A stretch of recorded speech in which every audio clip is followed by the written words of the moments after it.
하나님의 말씀은 출애굽기 21장 18절에서 25절이 말씀입니다. 사람이 서로 싸우다가 하나가 돌이나 주먹으로 그 적수를 쳤으나 그가 죽지 않고 자리에 누웠다가 지팡이를 짚고 기동하면 그를 친 자가 형벌은 면하되 기간 손해를 배상하고 그로 전치되게 할지니라. 사람이 매로 그 남종이나 여종을 쳐서 당장에 죽으면 반드시 형벌을 받으려니와 그가 1일이나 2일을 연명하면 형벌을 면하리니 그는 상전의 금전임이니라. 사람이 서로 싸우다가 아이벤 여인을 다쳐 낙태케 하였으나 다른 해가 없으면 그 남편이 청구대로 반드시 벌금을 내되 재판장이 판결을 조차 낼 것이니라. 그러나 다른 해가 있으면 값되 생명은 생명으로, 눈은 눈으로, 이는 이로, 손은 손으로, 발은 발로, 데운 것은 데움으로, 상하게 한 것은 상함으로, 때린 것은 때림으로 갚을지니라. 아멘. 할렐루야. 서로에게 평강의 복을 기원하는 마음으로 샬롬 인사 나누시기 바랍니다. 샬롬. 샬롬. 오늘도 금요 새벽 기도에 잘 나오셨습니다. 우리 자녀들의 금요 모임, 교육부의 금요 모임이 저녁 시간에 있습니다. 영아 유치부, 유초등부, 중고등부 자녀들이 교회에 나와서 말씀 배우고 찬송하고 기도하는 시간 가질 수 있도록 학부형들께서는, 요즘은 또 학부형들 말고 학부모 말고 학조부모라는 게 있답니다. 학조부모. 학조부모들, 발음도 어렵네요. 학조부모들께서는 우리 손자 손녀들 교회에 와서 신앙 성장할 수 있도록 라이트를 주시기를 바랍니다. 우리가 출애굽기 말씀 중에 율법의 여러 계명들을 대하고 있는데 그 계명들은 다 10계명에서 비롯된 것입니다. 그러니까 수백 가지 율법의 계명들은 10계명으로 집약이 되고 10계명은 다시 무엇으로 집약이 된다고요? 하나님 사랑과 이웃 사랑의 계명으로 집약이 되는 것입니다. 10계명의 정신은 바로 사랑의 정신, 율법에 더 중요한 바 세 가지가 있다. 사실 율법의 핵심, 율법의 정신을 예수님이 우리에게 가르쳐 주신 것인데, 박하와 회향과 근체의 11조보다 더 중요한 것, 율법의 정신 세 가지 기억하십니까? 뭐죠? 의와 인과 신입니다. 의와 인과 신. 율법은 바로 공의에 대하여, 그리고 인자와 자비에 대하여, 그리고 신, 믿음에 대하여. 그래서 율법을 통해서 우리는 이렇게 사는 것이 공의롭고 공정한 삶을 사는 것이구나, 이렇게 사는 것이 남에게 인자와 자비를 베풀며 사는 삶이구나, 이렇게 사는 것이 하나님께 대한 믿음을 지키고 다른 사람들과의 관계에서 신의를 지켜 사는 길이구나, 그것을 우리에게 깨우쳐 주는 것이란 말입니다. 그래서 오늘 본 말씀에도 보시면 여러 케이스로, 구체적인 사례의 법들이 나오고 있습니다. 18절 말씀해 보시면 사람이 서로 싸우다가 하나가 돌이나 주먹으로 그 적수를 쳤으나 그가 죽지 않고 자리에 누웠다가 지팡이를 짚고 기동하면, 그러니까 두 사람이 싸우는데 한 사람이 다른 사람에게 가해를 입혀서 그가 부상을 당했다. 죽지는 않았습니다. 죽지는 않고 자리에 누웠다가 지팡이를 짚고 기동하게 될 경우, 그 경우는 어떻게 하는 것이 공정한 일인가? 그를 친 자가 형벌은 면한다는 거예요. 그가 죽지 않았으니, 상대방이 죽지 않았으니 그가 역시 죽지는 않게 되는 거예요. 만일 살인하게 되면 그도 역시 죽임을 당하는 것이 공이었단 말이죠.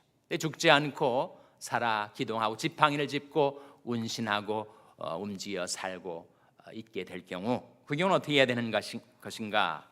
그를 친 자가 형벌은 면하되 무엇을 배상하고, 그렇게 나옵니까? 기간 손해를 배상. 기간 손해가 뭐예요? 기간 손해, 쉬운 말로 시간 손해란 말이죠. 그러니까 그가 뭐 농사꾼이든지 상인이든지 건강해서 일을 했더라면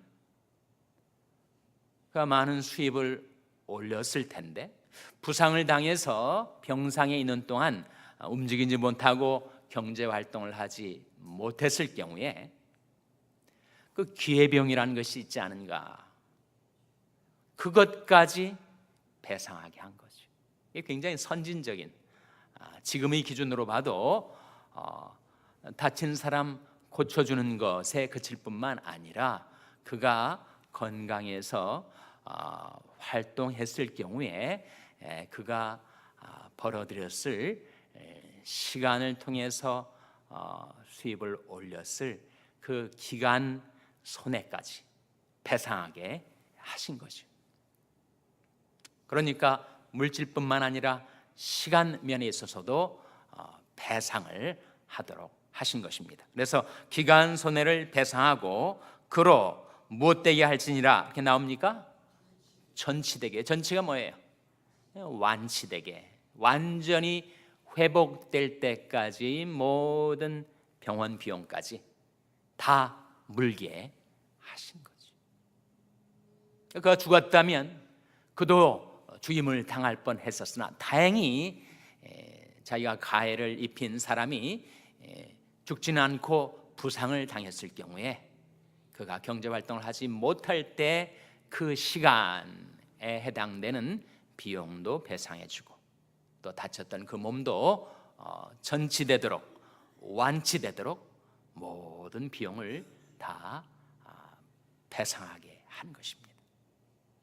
이것이 Law of Compensation이라고 하는 소위 배상법, 보상법이에요. 공정한 거 아닙니까? 지금의 기준으로 봐도 시간 손해까지 배상하게 했으니 그야말로 지금부터 몇 년 전에 이 모세율법이 나온 거죠. 몇 년 됐습니까? 지금부터 예수님 때까지가 몇 년이에요? 2000년. 그리고 예수님부터 모세 때까지가 몇 년이에요? 1500년 아닙니까? 그러니 지금부터 3500년 전에 기간 손해까지, 시간에 대한 배상까지 하게 하신 것이 얼마나 그야말로 어드밴스 된 것인가. 또 다른 경우는 어떠한가? 그 다음 20절에 보시면 이런 경우가 있습니다. 사람이 매로 그 남종이나 여종을 쳐서 당장에 죽으면 반드시 형벌을 받으려니와. 그러니까 주인도 자기 노예에게 부상을 입히거나 특히 죽게 됐을 경우에 반드시 형벌을 받게 한 것입니다. 그 당시 그 고대 노예제 사회에서는 그야말로 파격적인, 완전히 주인은 노예에 대한 생사 여탈권을 가지고 있어서 물건처럼 취급을 했으니 죽든 말든 주인은 전혀 영향을 받지 않게 여겨질 수도 있었으나, 율법에서는 만일 노예가 죽게 되면 그 주인도 형벌을 받게 한 거죠. 그러나 시대적인 한계도 있었습니다. 21절에 보시면 그가 1일이나 2일을 연명하면, 즉 부상을 당했던 노예가 하루 이틀 더 살게 되면 그 주인이 형벌을 면하게 했었어요. 그 이유는 그는 상전의 금전임이니라. 무슨 말이에요? 노예는 상전의 재산이다, 소유다. 그러니까 오늘날 민주주의 사회의 기준으로 보면 이거는 너무 캐캐묵은 고대 사회의 율법처럼 여길지 모릅니다. 그러니까 율법이 시대적인 그 당시 시대상을 반영하는 시대적인 한계도 지니면서 요즘 기준으로 봐도 이건 정말 공정하고 의와 인과 신을 보여주는 말씀이구나 깨닫게 된다는 거예요. 또 다른 경우가 22절에 나타나 있습니다. 사람이 서로 싸우다가 아이벤 여인을 다쳐 낙태케 하였으나 다른 애가 없으면 그 남편이 청구대로 반드시 벌금을 내되 재판장이 판결을 조차 낼 것이니라. 그러나 다른 해가 있으면 갑대 생명으로 눈은 눈으로 이는 이로 손은 손으로 발은 발로. 여기에 저 유명한 눈은 눈으로 이는 이로라는 계명이 나타나 있습니다. 눈에는 눈으로, 한 사람이 잘못해서 다른 사람의 눈을 다치게 했으면 그 다치게 한 그 사람의 눈을 또한 다치게, 눈이 뽑혔으면 그 사람이 눈도 뽑아버리고, 다른 사람을 쳐서 이를 빠지게 만들었으면 가해를 입힌 가해자의 이를 빼게 했다. 그래서 눈은 눈으로 이는 이로라는 율법 아닙니까? 근데 이것을 사람들이 오해하기 시작하는 거예요. 아, 그렇구나. 율법에서 복수를 허용했구나. 그래서 누가 내게 손해를 입혔으면 내가 그대로 안갚음해야 하고 내가 당한 대로 복수를 해야 하겠구나. 지금도 중동에서 그런 복수전이 계속 일어나고 있지 않습니까? 그러나 그것은 율법의 정신을 놓쳐버린, 율법의 자꾸 글자만을 잘못 이해한 결과입니다.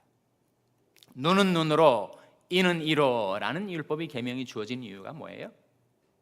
사람들이 자기 한 눈이 다쳤을 때 상대방의 두 눈을 다 다치게 하려 한다는 거예요.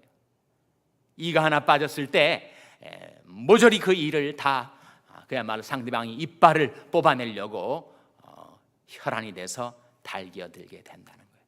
그것을 막으라는 것입니다.